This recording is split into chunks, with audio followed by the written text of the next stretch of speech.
Hello friends, एक बार फिर से आपका स्वागत है मेरे चैनल यूपी गवर्नमेंट एग्जाम में। दोस्तों आज हम पढ़ेंगे 76वें स्वतंत्रता दिवस के बारे में। इससे रिलेटेड जितने भी करंट अफेयर के हिसाब से क्वेश्चन बन सकते हैं उनको पढ़ेंगे। साथ साथ पॉलिटी का एक सेक्शन है जिसमें ये बताया गया है कि कौन सी चीज़ कब अपनाई गई, यानी कि आज राष्ट्रीय झंडे को कब अपनाया गया या राष्ट्रीय गान को कब अपनाया गया, इसके बारे में यानी कि पॉलिटी के क्वेश्चंस भी हम लोग इसमें पढ़ेंगे। और साथ साथ हम लोग करंट अफेयर के हिसाब से जो क्वेश्चन बन सकते हैं उनके बारे में भी पढ़ेंगे। और कुछ बेसिक जानकारी ऐसी होगी जो आपको पता ही होनी चाहिए, ये भी चीज़ हम लोग नोटिस करते चलेंगे। तो आप हमेशा की तरह चीज़ों को बहुत अच्छी तरह पढ़ें, वीडियो को लास्ट तक देखें और आपको अच्छे तरीके से चीज़ों को नोट्स बना लें तो ज़्यादा बेटर रहेगा, आपको एग्जाम के टाइम में ये काफ़ी हेल्पफुल करेगा। ठीक है, देखिए स्टार्ट करें। पहले तो देख लेते हैं कि ये जो स्वतंत्रता दिवस है कौन से नंबर का है, 76वां। तो कभी कभार तो इतना आसान क्वेश्चन आ जाता है कि इस बार जो मनाया गया स्वतंत्रता दिवस वो किस नंबर का है, 76वां है। इतना ही सफिशियंट है। ठीक है, आगे देखते हैं। पहला क्वेश्चन कह रहा है कि स्वतंत्रता दिवस 2022 की थीम क्या है। ये तो बहुत मोस्ट इंपॉर्टेंट है, मतलब मोस्ट इंपॉर्टेंट क्वेश्चन है कि थीम इस बार की क्या थी। हर घर तिरंगा, आत्मनिर्भर भारत, राष्ट्र पहले, हमेशा पहले या प्यारा भारत। आंसर होगा राष्ट्र पहले, सबसे पहले। ठीक है, या हमेशा पहले, ये इस बार का थीम था। ठीक है, अच्छा होता क्या है, स्वतंत्रता दिवस के दिन जो लाल किले पर झंडा फहराया जाता है वो कौन फहराता है, तो जो भारत का पीएम होता है वो फहराता है। जबकि जब गणतंत्र दिवस होता है तो गणतंत्र दिवस पे होता क्या है कि जो राष्ट्रपति होते हैं वो लाल किले पर झंडा फहराते हैं। ठीक है, ये चीज़ भी आप नोट डाउन करिए।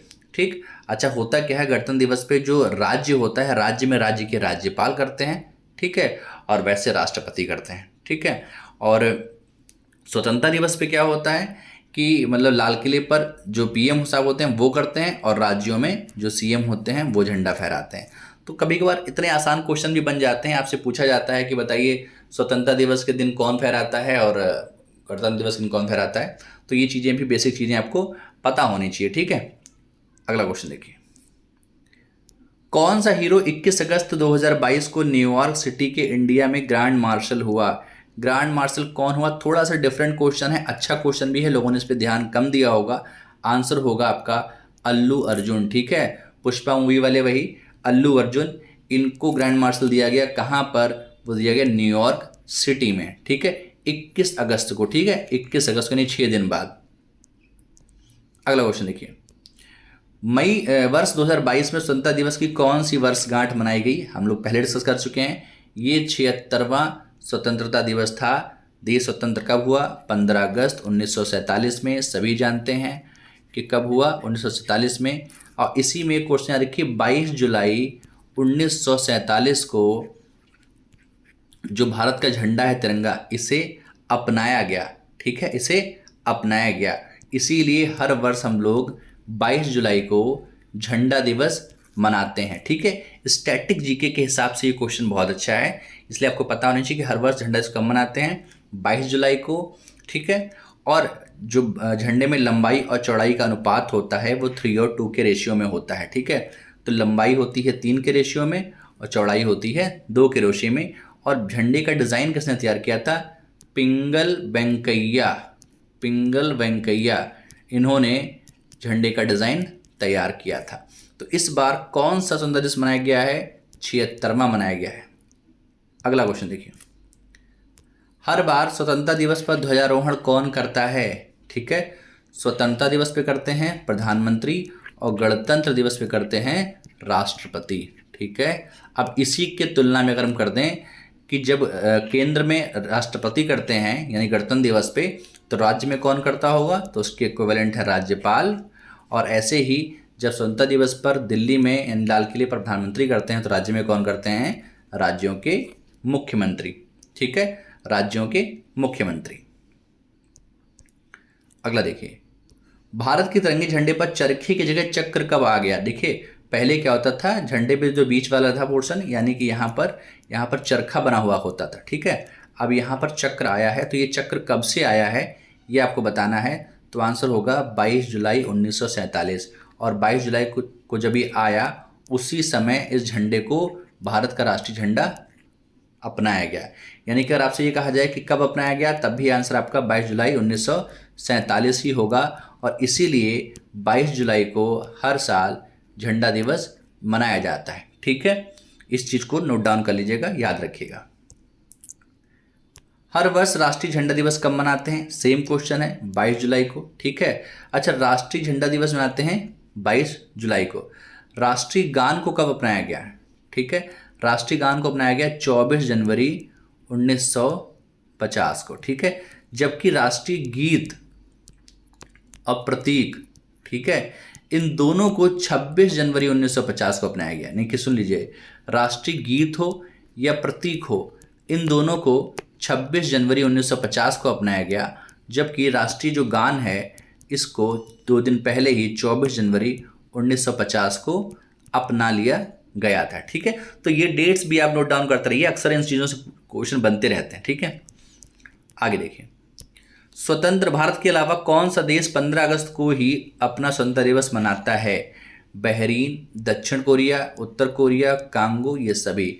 ये होगा सभी। ये सभी देश ऐसे हैं जिनका स्वतंत्रता दिवस 15 अगस्त को ही मनाया जाता है। ठीक है। अच्छा, कुछ और बेसिक चीज़ें हैं, जैसे अगर आपसे पूछे कि जो राष्ट्रगान होता है इसको गाने की अवधि क्या होती है, वो होती है आपकी 52 सेकेंड। ठीक है। अगर आपसे पूछे कि राष्ट्रीय गीत को गाने की अवधि क्या होती है, तो वो होगा 65 सेकेंड। ठीक है। झंडे की लंबाई चौड़ाई का अनुपात कितना होता है? वो होता है 3:2। ठीक है। और झंडे को कब अपनाया गया था? 22 जुलाई 1947। ठीक है। तो ये स्टैटिक जीके भी आप याद रखिए। ठीक, करंट अफेयर के साथ साथ इन चीज़ों को भी हम अगर याद रखेंगे तो आपको मतलब करंट अफेयर के साथ साथ स्टैटिक जीके भी आपकी तैयार होती हुई चलेगी।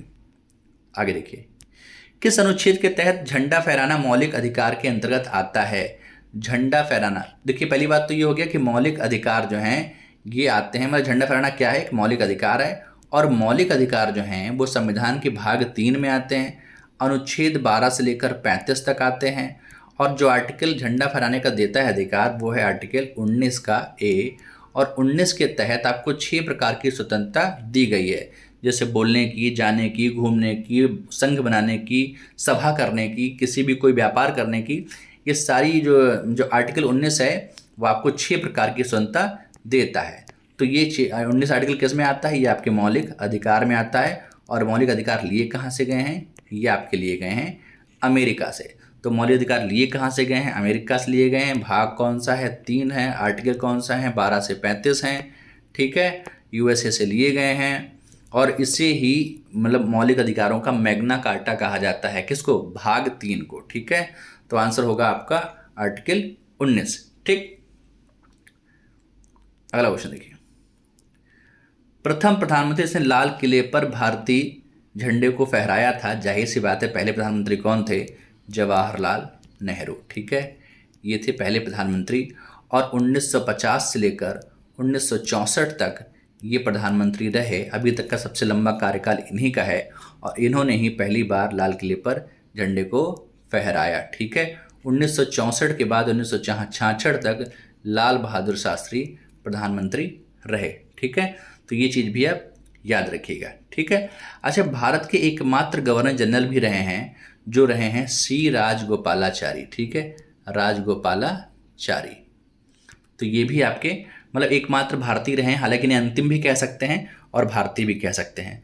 अच्छा, पाकिस्तान का स्वतंत्रता दिवस कब मनाते हैं? वो एक दिन पहले 14 अगस्त को पाकिस्तान का स्वतंत्रता दिवस मनाया जाता है और 15 अगस्त को इंडिया का मनाया जाता है। ठीक है। तो कभी कभार ये क्वेश्चन बन जाता है, हालांकि पूछने के चांस कम हैं, लेकिन फिर भी याद होना चाहिए। ठीक है। अच्छा, अगर हम और बात करें कि जैसे चीज़ें और भी अगर स्टैटिक जीके के हिसाब से देखें तो अगर आपसे पूछे कि बताइए राष्ट्रीय पंचांग कब अपनाया गया, तो राष्ट्रीय पंचांग जो है वो 1957 में अपनाया गया। ठीक है। आगे देखिए, सत्यमेव जयते का नारा किसने दिया? जवाहरलाल नेहरू ने, महात्मा गांधी ने, बंकिम चटर्जी ने, मदन मोहन मालवीय ने। तो आंसर होगा मदन मोहन मालवीय। मदन मोहन मालवीय जब बीएचयू की स्थापना हुई तो उसके कुलपति रहे ये। बीएचयू की स्थापना कब हुई? 1916 में हुई। 1916 से लेकर 1930 तक ये कुलपति रहे, यानी कि बीएचयू की स्थापना में एक तरीके देखा जाए तो फाउंडर मेंबर ये रहे हैं। ठीक है। तो ये चीज़ याद रखिए। तो इस तरीके के सारे क्वेश्चन जो है मतलब 10 क्वेश्चन में ही सारी चीज़ें क्लियर करी। अगर करंट अफेयर से क्वेश्चन कोई बनता है तो आपका गलत नहीं होगा, और साथ साथ अगर मतलब स्टैटिक जीके का होता है तो भी मतलब बाकी चीज़ें हमारी क्लियर हो चुकी हैं। एक चीज़ याद रखिए, जो वंदे मातरम है, जो कि हमारा राष्ट्रीय गीत है, ये लिखा है बंकिम चंद्र चटर्जी ने, ठीक है। और जो राष्ट्रगान है, यानी कि सॉरी, जो राष्ट्रगान है जनगण मन, वो हमें लिखा है रविन्द्रनाथ टैगोर ने, ठीक है। तो कन्फ्यूज़न कभी कभार हो जाती है कि रविन्द्रनाथ टैगोर ने क्या लिखा है, तो याद रखिए वासे बंदे और वासे बंकिम, ठीक है। तो दोनों चीज़ों में कन्फ्यूज़न है कि बाकी दूसरा वाला तो आपको याद रहेगा ही। दोस्तों अगर हमें चैनल पर नए हैं तो चैनल सब्सक्राइब कर दीजिए, और वीडियोस पे लगे तो वीडियो लाइक करिए। दूसरे वीडियो के लिए धन्यवाद।